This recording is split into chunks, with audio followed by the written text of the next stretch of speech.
சௌந்தர்யலகரி 75வது ஸ்லோகம். பாலனப் பெருகும் பாரதியின் வடிவம்.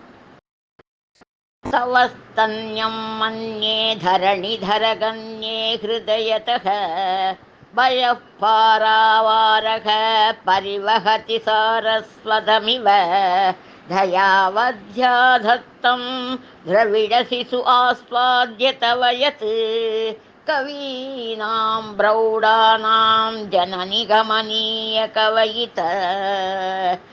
தேவியின் சனங்களிலிருந்து பெருகும் பால் அன்பும் கருணையும் மிகுந்த அவளது ஹிருதயத்திலிருந்து பெருகுவதால் சொல்லொண்ணா இனிமையுடனும் அமுதம் பெருக்கு போன்றும் தூய வெண்மையாக உள்ளதால் வாக்தேவியின் சரஸ்வதியே இவ்வடிவம் தாங்கி பெருகுவது போன்று தோன்றுகிறது.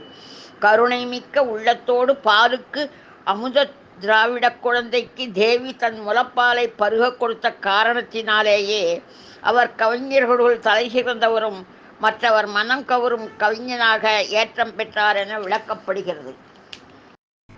திராவிட சிசு என்பதற்கு சங்கர பகவத் பாதரே தான் குழந்தையாக இருந்த சமயத்தில் தேவியின் முலப்பாலை பருகியதாக கூறப்படுகிறது. இவர் தென்னிந்தியாவில் தோன்றியதால் திராவிட சிசு என்ற சொல் இவரையே குறிப்பிடுகிறது. சீர்காழியில் பிறந்த திருஞான சம்பந்தமூர்த்தி முலைப்பாலை பருகி சிறு வயதிலேயே பெரும் கவிஞராக விளங்கியதால் திராவிட சிசு என்றும் சொல் இவரையும் குறிப்பிடுகிறது எனவும் இருவேறு கருத்துக்கள் நிலவுகின்றன. எவ்வாறாயினும் இருவருமே தலை சிறந்த கவிஞர்கள் என்பது மறுக்க இயலாத உண்மை.